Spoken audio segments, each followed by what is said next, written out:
What is going on, guys? Ryan from Livin here, and in today's video I'm going to be helping you guys learn what to look out for when buying a used boat. Up here is going to be a list of topics I'm going to be going over in today's video, and let's get right into it. Okay, so the first topic we're going to talk about is that free isn't really free.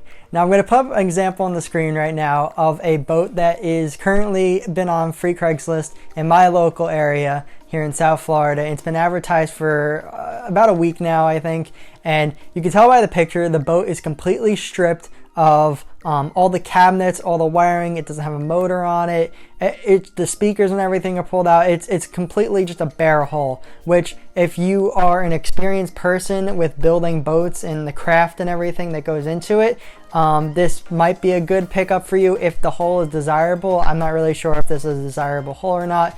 He says it's in good condition, but we don't really know until you see it. But for a beginner or someone who's just looking to get their first used boat, they think, oh, it's free, it'll be a fun project. It's not going to be a fun project at all for you. It's going to be very frustrating. It's going to end up costing you a lot more money than just buying a cheaper used boat in the first place. And you'll be mad at the boat. You know, you're not going to want anything to do with it after you put all this work into it. So free doesn't necessarily mean free. Also, in this boat ad, it says that the boat does not come with a title or a trailer. So this boat, you can see the picture, is just sitting up on the lawn right now. So you're going to have to go pay probably around $500 to $1,000 for a decent trailer, an okay trailer, to be able to make it home with this boat. And it's got no title on it, so you don't know where this boat has been. It could have been stolen or something like that. You don't know. And no title means you're gonna have to go pay for a new title, and it's gonna be a little bit of a nightmare at the DMV. So overall, this is just something you don't want to avoid. And generally, this is generally speaking, that not all cases, there are some good free boats, but free doesn't always necessarily mean free. Okay, my second suggestion for you guys is going to be take a friend with you if you can, especially if they're knowledgeable with boats and own boats in the past, or just have some sort of boating experience. A second set of eyes is always extremely useful. I know when me and my dad, we would go look at jet skis and boats and stuff. Even though I was only a kid, he'd still take me all the time everywhere, because no matter what, even if it was young eyes, a second set of eyes is better than one set of eyes. You know, you can always pick up on something that the other didn't pick up on, and especially if they're knowledgeable in boating, they'll know this kind of stuff already that I'm telling you guys. They'll know what to look out for, and overall, you'll just be better off and not end up buying a boat that you're going to regret down the line. Okay, on to the third topic. We're going to be talking about the motor. The motor is essentially one of the most important parts of the boat because it's what makes it move.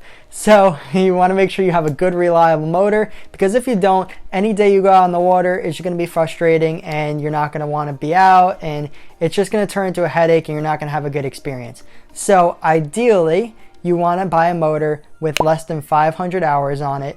This is just kind of a general, you know, it's not saying that all motors over 500 hours are no good. It's just 500 is kind of a good marker for, you know, not too heavily used. And hopefully it was properly taken care of. If they have any records of maintenance, that's excellent, but I wouldn't not buy a boat because they don't have the records of maintenance. As far as outboard versus inboard outboard, if you guys don't know what those are, I'm going to throw some pictures on the screen of the three different options. My suggestion, if this is going to be your first boat, I would probably stick with an outboard motor. They are the easiest to work on, in my opinion. They are like the easiest to maintain. It costs less money if you need to replace it. You know, it's very complicated and requires like marine mechanics and everyone to be able to replace an inboard-outboard or an inboard system. But an outboard is just held on by a couple of bolts on the back of the boat. I say a couple, you know, they're big beefy bolts. I think there are usually like 4 or 6 of them that hold the motor on. But it can be replaced in someone's yard if needed. So an outboard is just simpler to work with. It'll be a little bit cheaper. And I think personally overall it is the better option. Of course, it does depend on what kind of boat you're getting. There are many styles of boats that don't have a outboard option, but nowadays if you're buying a newer boat, outboards are becoming extremely popular, and they're putting outboard motors on almost any boat. I mean, when I was at the Fort Lauderdale boat show, I saw boats I never thought I would ever see in a million years with outboard motors on it. So just goes to show what they can do with these outboard motors, and they're very versatile. So I would recommend an outboard motor. Now when it comes to 4-stroke versus 2-stroke, if your budget permits, I would go with a boat with a 4-stroke over a 2-stroke. This is because 4-strokes generally are more fuel efficient, they're a little bit more reliable, and overall they're newer engines for the most part, and I think you'll overall just have a better time on the water. They're also quieter, which is nice when you're on the boat with your family. 2-strokes are fantastic engines too. I love them. A lot of people call them bulletproof. They're great engines and they've been around for a while for a reason. It's just that they definitely do burn some more gas and oil than the 4-strokes do, and they tend to be a little bit less reliable in my opinion. But the 4-strokes do cost more than buying a 2-stroke. So you got to weigh the pros and cons for yourself, what's more important to you. But if your budget does permit, I would recommend going with the 4-stroke over the 2-stroke. So the next topic I want to go over is title and registration. And this is really important because it's going to make it really easy for you to be able to transfer ownership of the vessel from the seller to you.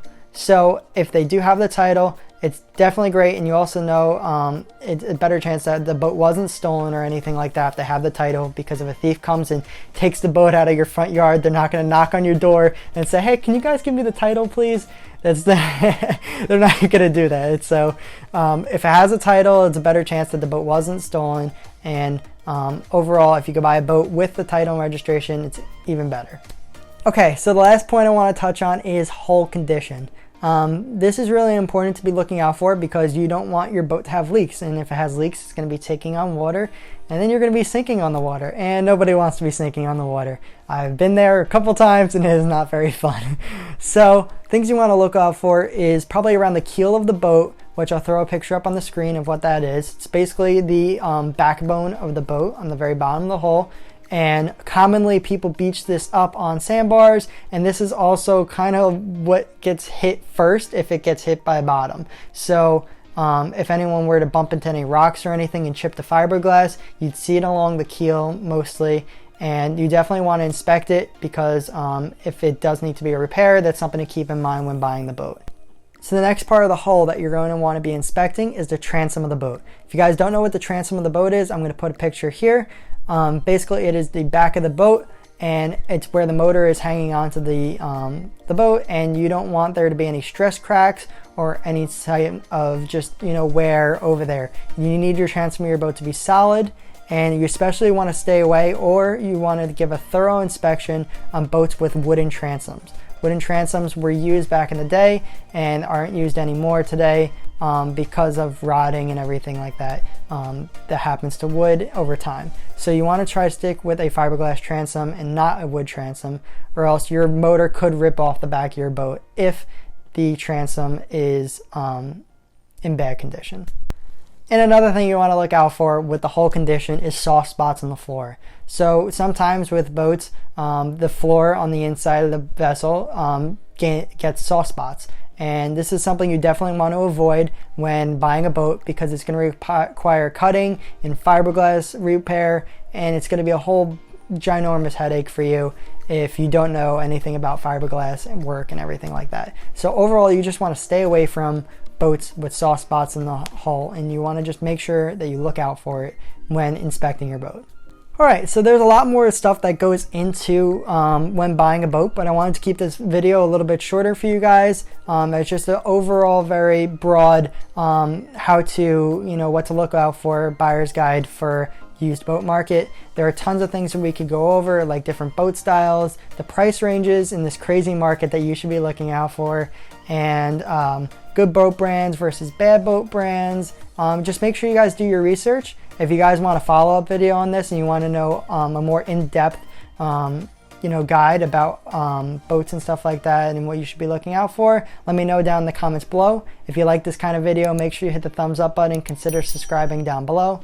If you like this video, I really think you're going to like this video that's about to pop up on the left half of the screen, where I gave a guide on how to find reef and wreck spots in Florida. If you go on FWC's website, you guys can watch my video and you can find out how to get the coordinates to go all these so you can have a successful fishing trip. Alright guys, thanks for watching, and until my next video, remember to keep living salty.